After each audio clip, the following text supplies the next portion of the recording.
आज का विचार विषय है भूत से मुक्ति, यादों से स्मृतियों से मुक्ति।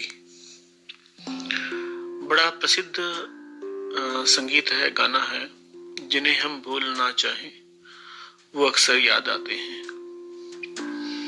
तो ये यादें क्या हैं, ये स्मृतियां क्या हैं? आपकी अब तक की जिंदगी का बड़ा हिस्सा स्मृतियों से घिरा है। मतलब आपका भौतिक अस्तित्व स्मृतिमय है।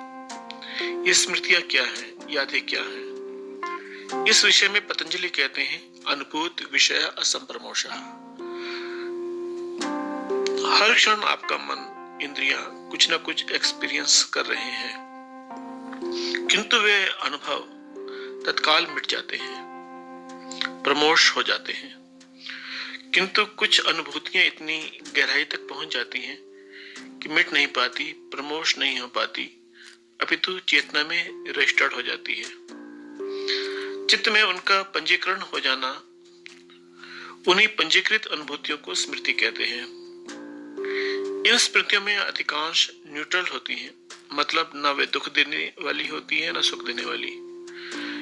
किंतु कुछ सुख और दुख देने वाली स्मृतियां भी होती हैं।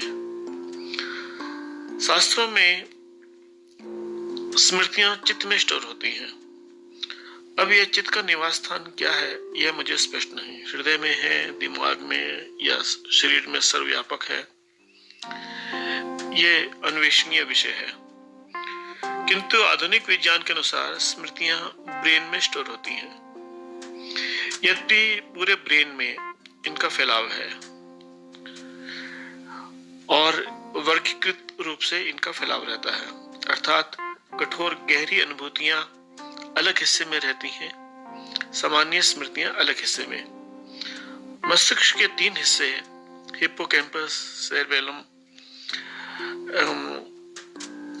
एमिगडाली, ये जो 3 हिस्से हैं, ये स्मृतियों में विशेष भूमिका निभाते हैं। सेरेबेलम स्मृतियों को प्रोसेस करता है, हिप्पोकैम्पस स्मृतियों को अलग अलग वर्गीकृत करता है, और एमिगडाला किस स्मृति को कहाँ जाना है, कठोर स्मृति को कहाँ भेजना है, मृदु स्मृति को कहाँ भेजना है, यह निर्धारित करता है।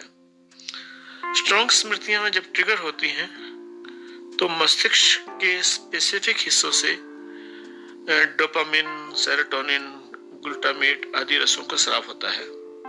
ये रस प्रसन्नता और अवसाद के कारण बनते हैं।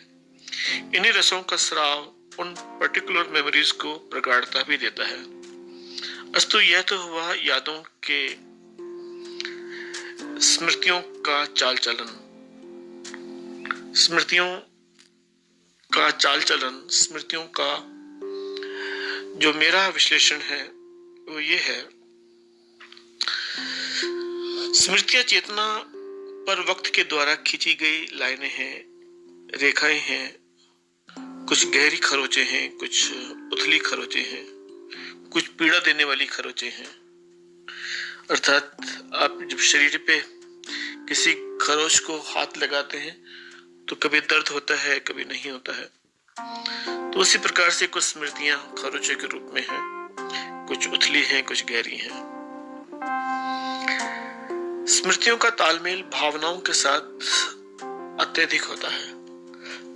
मतलब जब आप इमोशनल स्थिति में होते हैं तभी स्मृतियां ट्रिगर होती हैं, और दबी हुई, कहीं गहरी खाई में दबी हुई, जैसे अंधेरे में दबी हुई स्मृति एकदम ट्रिगर होते ही ऊपर आ जाती है, ऊपरी सतह पर आ जाती है।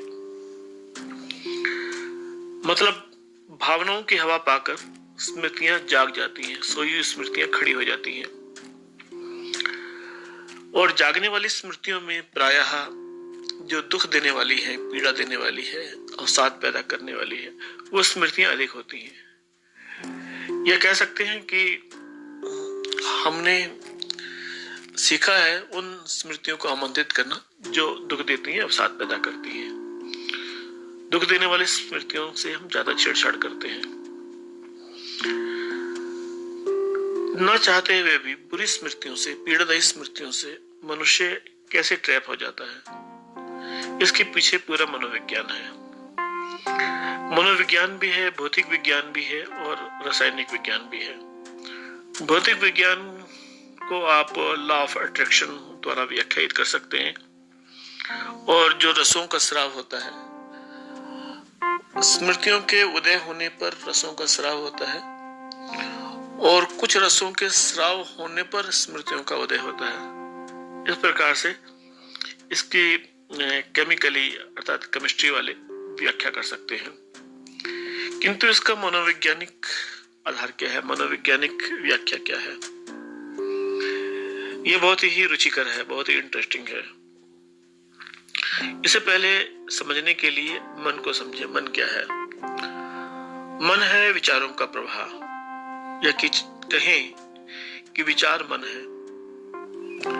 यूं भी कहा जा सकता है, विचार है तो मन जिंदा है, विचार नहीं तो मन मर गया। विचार मन की खुराक है, मन का भोजन है। अर्थात मन को यदि जिंदा रहना है तो वह अपने भोजन को सतत ढूंढेगा। अर्थात विचारों की तलाश में मन हमेशा रहता है। जैसे बुझते हुए दीपक में अगर तेल की कुछ बूंदें, घी की कुछ बूंदें टपका दें तो बुझता हुआ दीपक एकदम जवान हो जाता है, एकदम चमचमा जाता है। ठीक इसी प्रकार से यदि विचार नहीं है तो मन बुझ बुझ सा जाता है, मर मर सा जाता है। किंतु जैसे ही विचार पैदा होते हैं मन का तारुण्य लौट आता है, मन एकदम जवान हो जाता है, मन के अंदर प्राण आ जाते हैं। मतलब मन को विचारों की तलाश हमेशा है, पहला पॉइंट। दूसरा बिंदु यह है कि मन या विचार बहुत शांत होते हैं जब आप आनंदित होते हैं, उमंगित होते हैं। विचारों में ज्यादा हलचल नहीं होती, विचार रुकना सा शुरू कर देते हैं। किंतु जैसे ही कुछ अशांति का वातावरण पैदा होता है, कुछ झगड़ा, फसाद, कटुताएं पैदा होती हैं, ईर्ष्या पैदा होती है, द्वेष घटित होता है, तो विचारों की बाढ़ सी आ जाती है। विचार एकदम बलबला करके, भरभरा करके आ जाते हैं। तो जैसे ही विचारों की बाढ़ आती है, विचार अधिक आते हैं, मन एकदम सजग हो जाता है, मन एकदम जाग जाता है, उसके अंदर प्राण आ जाते हैं, शक्ति आ जाती है। तो मन को विचारों की तलाश है और ये विचार कभी बाहर से आते हैं, कभी अंदर से आते हैं। जैसे बाहर झगड़ा है, द्वेष है, फसाद है, हानि है, लाभ है, इस प्रकार की जब घटनाएं घटती हैं तब विचार आते हैं और विचार आते हैं तो मन जिंदा होता है। तो मन बाहर से विचार लेते हैं और नहीं, जब विचार आते हैं, बाहर से झगड़ा नहीं हो रहा है तो बाहर से विचार नहीं आ रहे, तो मन के अंदर एक तरह की घुटन पैदा होती है कि कहीं से विचार नहीं आ रहे। अर्थात जैसा भूखा व्यक्ति होता है, प्यासा व्यक्ति होता है, उसको भोजन पानी ना मिले तो जो स्थिति होती है, विचारों के अभाव में मन की भी वही स्थिति होती है और विचार अशांत स्थिति में आते हैं। अर्थात मन का ये खेल है कि वो आपको अशांत करे, वो उन चीजों को, उन घटनाओं में अधिक रुचि लेता है जो अशांति पैदा करती हैं, जो दुख पैदा करती है, अवसाद पैदा करती है। और ये दुख अवसाद बाहर से नहीं आ रहे हैं तो फिर वो अंदर तलाश करता है। अंदर तलाश करने का मतलब ये है, जो आपकी स्मृतियां हैं, जो कटु स्मृतियां हैं या मधुर स्मृतियां भी हैं और दुख देने वाली स्मृतियां हैं, उनको वो ऊपर लेकर के आता है।